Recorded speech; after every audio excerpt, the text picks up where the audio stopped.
ঈদকে সামনে রেখে কোরবানির পশুর চামড়ার দাম নির্ধারণ করেছে সরকার। এবছর ঢাকায় লবণযুক্ত গরুর চামড়ার প্রতি বর্গফুটের দাম গত বছরের চেয়ে 2 টাকা বাড়ানো হয়েছে। ঢাকায় গরুর চামড়া 62 থেকে 67 টাকা আর ঢাকার বাইরে 57 থেকে 62 টাকা নির্ধারণ করা হয়েছে। বুধবার সচিবালয়ে এক সংবাদ সম্মেলনে চামড়ার নতুন দাম ঘোষণা করেন বাণিজ্যমন্ত্রী।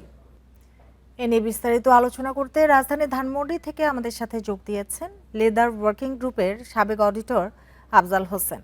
জনাব আফজাল হোসেন, আপনাকে স্বাগত জানাচ্ছি। যেটি জানতে চাই আপনার কাছে, যে চামড়ার দাম নির্ধারণ হয় কিন্তু সেই দামে বেচা কেনা হয় কিনা, সেটা কি তদারকি হয় কিনা? ধন্যবাদ আপনাকে। এই নিয়ে অনেক কাদা ছোড়াছড়ি আছে অবশ্য কাঁচা চামড়া নিয়ে, এবং আমরা বছরের 1-2 মাসে এই নিয়ে আলোচনা করি আসলে। আপনি খুব সঠিকভাবে প্রশ্ন করেছেন যে যে দাম দাম নির্ধারণ করা হয় সেই দামে কি কেনা বেচা হয় কিনা। একটা বড় ভুল বোঝাবুঝি আছে, সেটা হলো গিয়ে কাঁচা চামড়া যে দাম নির্ধারণ করছে সেটা কিন্তু লবণযুক্ত ঢাকার চামড়া। তো ঢাকার বাইরে লবণ ছাড়া, লবণ দেয়া ছোট গরু বড় গরু। তো আসলে কাঁচামালের এভাবে দাম ঠিক করাটাই আমার কাছে স্পষ্ট প্রয়োজনে আছে কিনা সেটা মনে হয় নাই।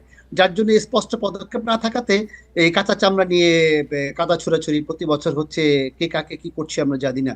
বাট এটুকু কিন্তু সত্য যে তাহলে কাঁচা চামড়া দিয়ে আমরা অন্য কি করতে পারি। আমরা হয়তো চ্যানেলের মালিকদেরকে ব্লেম দিচ্ছি, ওনারা কম দামে কিনছেন, তো অন্য উপায় কেন আমাদের সরকারের পক্ষ থেকে বের করা হচ্ছে না, যার জন্য কিন্তু এটার যৌক্তিক দামে এখনো যেতে পারেনি আর কি।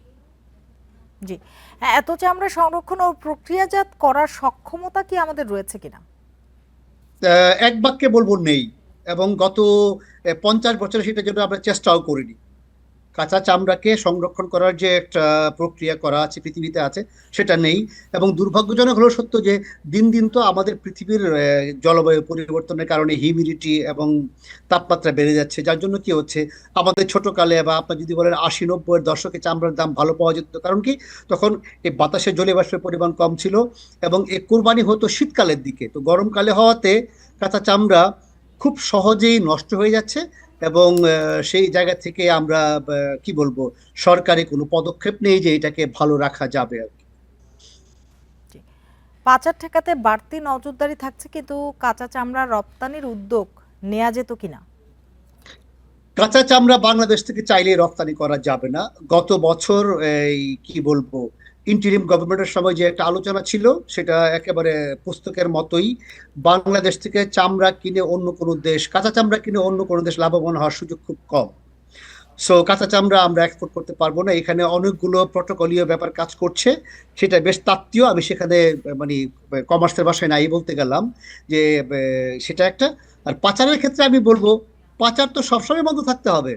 আর কাঁচা চামড়াটা এমন না যে পোটলা করে নিয়ে চলে যাওয়া যাবে। সুতরাং এই ব্যাপারে সবসময় আমাদের ঠিক থাকতে হবে যে আমাদের বর্ডারের জন্য কোনো কিছুই পাচার না হয়। চামড়া পাচারটা এত সোজা না, কারণ এটা তো অনেক ভারী বস্তু।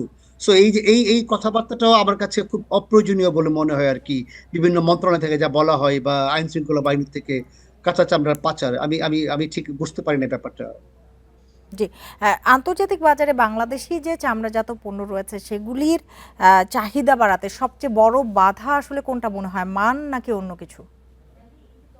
আপনি একটা উত্তর দিয়েছেন, মান। আমাদের চামড়ার মান ভালো, কিন্তু পুরো বিশ্বেই বাংলাদেশের যে একটা স্থান, মানে বাংলাদেশের একটা অবস্থান, ভৌগোলিক অবস্থান এবং তার যে একটা কি বলবো অর্থনৈতিক অবস্থান, সেই জায়গাতে কিন্তু আমরা খুব ভালো নেই আসলে।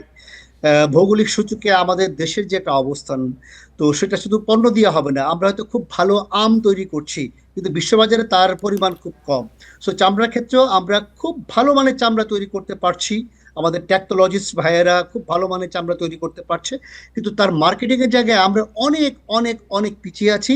সরকারি যে একটা এক্সপোর্ট প্রমোশন ব্যুরো আছে, কাগজে কলমে আছেন, আপনি তো হয়তো বলতে পারতেন যে এখানে কেন হচ্ছে না, কিন্তু আমরা আমাদের দেশীয় পণ্য নিয়ে বাজার ব্যবস্থাপনার জায়গায় অনেক পিছিয়ে আছি। সেখানে সরকারের অনেক করণীয় আছে। সো কিন্তু আমরা কোনো চামড়া শিল্পের তো সুখবর সম্ভাবনা নেই। অনেক রয়েছে, তারপরও কেন গুরুত্ব দেয়া হচ্ছে না আপনার কি মনে হয়? খুব ছোট্ট করে যদি বলতেন। আমি জানি না। এটা একটা অভিভাবকহীন একটা সেক্টর, অভিভাবকহীন আমি বলছি। মাননীয় মন্ত্রী আজকে বলেছেন, কমার্স মিনিস্ট্রিতে উনি বলেছেন, কিন্তু গত 2 মাসে ওনার ঠিক তেমন কিছু করার ছিল না আসলে। বা গত 1.5 বছরের গভর্নমেন্ট কিছু করেনি। তার আগের গভর্নমেন্ট কি করেছে তার প্রতিফল আপনারা এখন পাচ্ছেন। তো যেহেতু অভিভাবক নেই, শক্ত করে কেউ বলতেও পারছেন না এবং উপলব্ধিও করছেন না। এবং আমাদের দেশের ব্যবসা কিন্তু আমদানি নির্ভর পুরোটাই, তো দেশীয় কাঁচামাল ভিত্তিক অর্থনীতির দিকে কোনো সরকারের তেমন নজর ছিল না। আপনি দেখেন বুরু ধানের ক্ষেত্রে কি হয়েছে, একটা ডিজাস্টার। সো চামড়ার ক্ষেত্রে আমরা যদি একটা ভালো অভিভাবক পেতাম, একটা দপ্তর পেতাম, কাউকে জবাবদিহিতার আওতায় আনতে পারতাম, তাহলে হয়তো আমরা অনেক ভালো করতে পারতাম। জি, বুঝতে পেরেছি। জনাব আফজাল হোসেন, আপনাকে অনেক ধন্যবাদ আমাদের সাথে যোগ দেওয়ার জন্য, সময় দেওয়ার জন্য। আপনাকে অসংখ্য ধন্যবাদ।